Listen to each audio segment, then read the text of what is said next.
بسم اللہ الرحمن الرحیم۔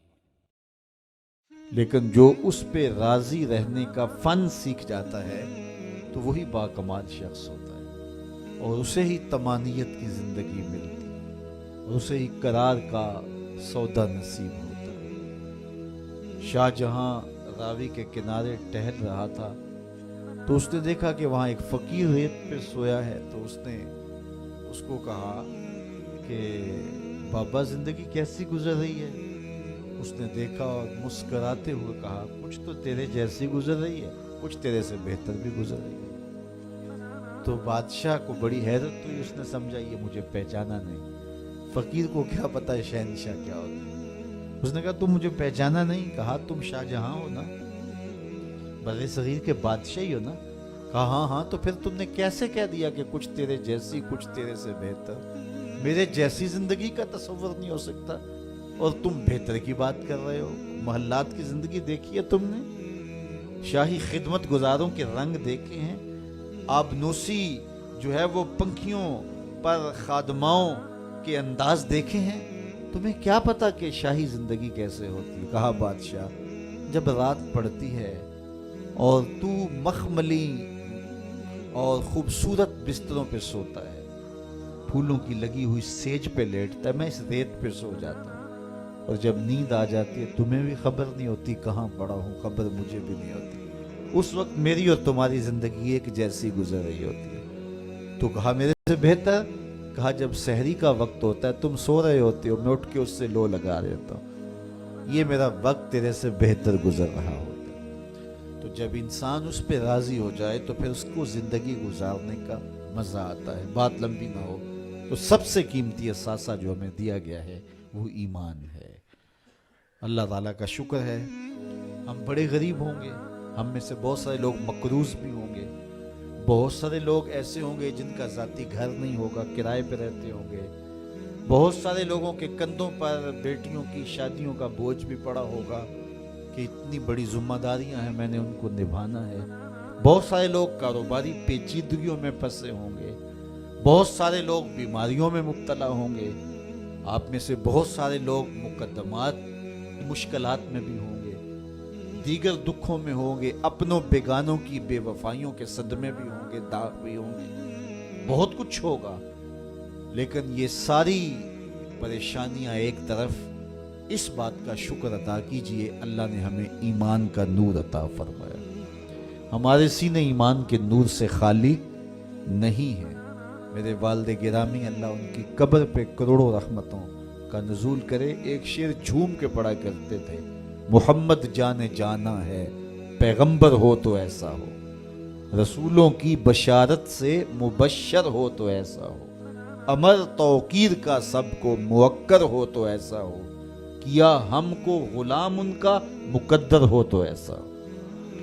تو یہ ہمارے بخت کہ ہمیں حضور کا غلام ہونے کی سعادت بخشی گئی۔ قد افلح المؤمنون، فلاح انہوں نے پائی جو اہل ایمان ہیں۔ الذین هم فی صلاتہم خاشعون، یہ وہ خوش نصیب لوگ ہیں جو نماز میں خشوع کرتے ہیں، گڑ گڑاتے ہیں، اللہ کے حضور عاجزی کرتے ہیں، ان کی آنکھیں آنسوؤں کا خراج دیتی ہیں، عجز کرتے ہیں اس کے حضور۔ یہ سعادت مندی ہے، نماز میں خشوع نصیب ہو جانا۔ میرے حضور نے ارشاد فرمایا، جب حضرت جبریل حضور کے پاس آئے اور حضور کی خدمت میں ادب سے بیٹھ گئے تو انہوں نے کچھ سوال پوچھے، تو ان سوالوں میں سے ایک سوال یہ تھا کہ حضور مجھے احسان کے بارے میں خبر دیجیے۔ تو آقا کریم نے ارشاد فرمایا کہ تو اپنے رب کی عبادت اس طرح کرے کہ تو اسے دیکھتا ہے، اور اگر یہ کیفیت پیدا نہیں ہوتی تو کم از کم یہ کیفیت پیدا ہو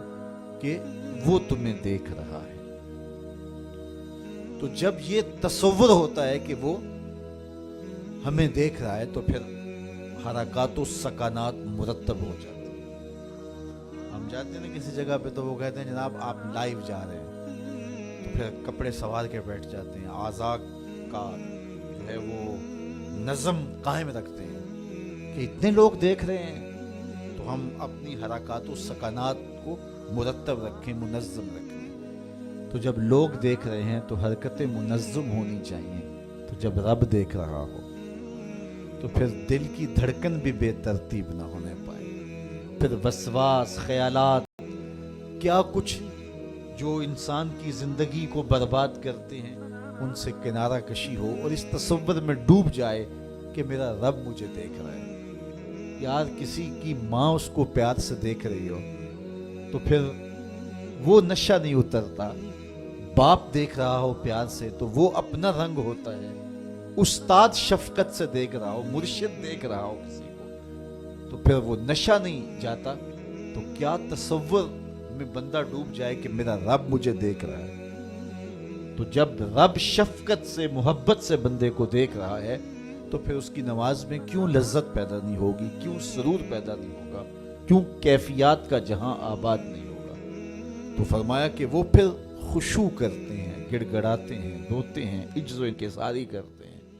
ان کی نمازیں پھر کس انہماک کے ساتھ، کس محبت کے ساتھ، کس پیار کے ساتھ ادا ہوتی ہے، ان کے سجدوں کی کیفیت کیا ہوتی ہے۔ ایک روایت میں آتا ہے بندے کو پتہ چل جائے سجدے میں جو اس پر رحمتیں اترتی ہیں تو وہ سجدے سے سر ہی نہ اٹھائے، اتنی رحمتیں اس کے اوپر نازل ہو رہی ہوتی ہیں۔ تو وہ اپنی نمازوں میں خشوع کرتے ہیں، للہیت کے ساتھ، خلوص کے ساتھ، عجز و انکساری کے ساتھ، گڑ گڑاتے ہوئے، روتے ہوئے۔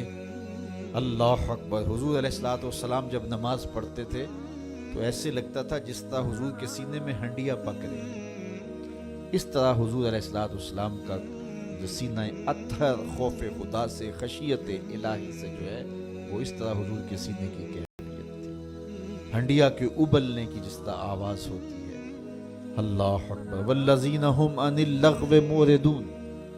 اور ان خوش نصیب لوگوں کی کہانی یہ ہے کہ بیہودہ بات کی طرف التفات نہیں کرتے، ان کی زندگی مقصدیت کے نور سے مالا مال ہوتی، یہ بات کی، ادھر کی اڑا دی، چائے والے کھوکھے پہ بیٹھے 3 گھنٹے گزار دیے، حمام پہ بیٹھے 2 گھنٹے گزار دیے، فضولیات پہ بحث کرتے رہے۔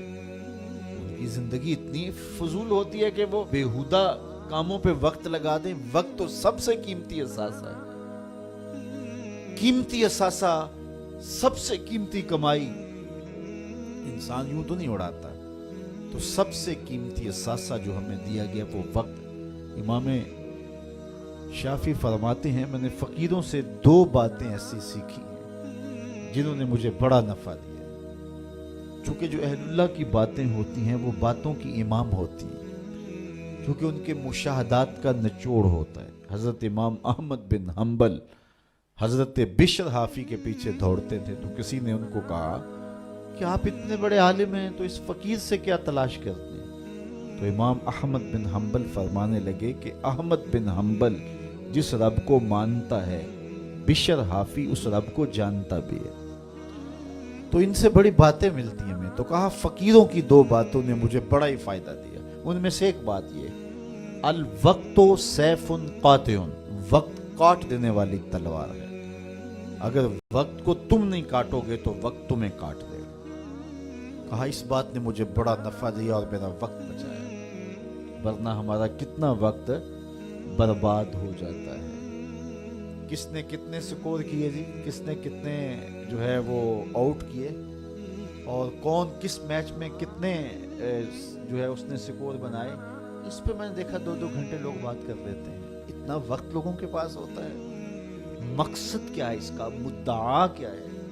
ٹیلی ویژن پہ ٹاک شوز چل رہے ہوتے ہیں ایسے موضوعات پہ، تو حیرت ہوتی ہے کہ اتنا قیمتی وقت، اور ہم بحیثیت قوم کھڑے کہاں اس وقت دنیا میں، اور ہمارے پاس اتنا زائد وقت ہے کہ ہم کن امور پہ بحث کر رہے ہیں۔ کوئی بندہ باہر سے آیا نا تو اسے دیکھا کہ پھاٹک بند ہے اور لوگ سائیکل سر پہ اٹھا کے، اور موٹر سائیکل بھی جو ہے وہ کسی طرح سے گھسیٹ کے جو ہے وہ ریلوے لائن عبور کر رہے ہیں، تو اس وہ بڑا متاثر ہوا کہ اتنی ذمہ دار قوم ہے کہ جو گاڑی کے آنے کا انتظار بھی نہیں کرتی، اور ان کو اپنے مقصد پر جانے کے لیے، کام پر جانے کے لیے اس قدر ان کو جلدی ہے کہ یہ سائیکل بھی سڑک پہ اٹھا کے سڑک عبور کر رہے ہیں۔ تو خیر جب پھاٹک کھلا تو وہ گیا تو دیکھا آگے بندریا کا تماشا لگا تھا، 600 آدمی وہاں کھڑا تھا۔ اس نے کہا اچھا اس کی جلدی تھی سب کو، تو ہمارا تو کتنا وقت بندریا کے تماشے کو دیکھتے ہوئے گزر جاتا ہے، جب ہم بحیثیت قوم دنیا میں کہاں کھڑے ہیں، تو ہمیں تو اپنے ایک ایک لمحے کی قدر کرنی چاہیے۔ کاروباری لوگوں کو بھی آگے بڑھنا چاہیے، علماء کو بھی اپنے وقت کی قدر کرنی چاہیے، عوام کو بھی کرنی چاہیے۔ ہمارے علماء کا بھی حال ایسے ہی ہے، ایسے ایسے موضوعات پہ گفتگو کرتے ہیں جو نہ قوم کی ضرورت ہوتی ہے اور نہ ان کی ضرورت ہوتی ہے، لیکن بس وقت ہے کہ ان کے پاس اتنا ہے کہ 3 گھنٹے ایسے ایسے موضوعات پہ بات کر جاتے ہیں کہ جس کی قوم کو کس طرح سے ضرورت بھی نہیں ہوتی ہے۔ تو ہم اپنے وقت کو ضائع کرتے ہیں جو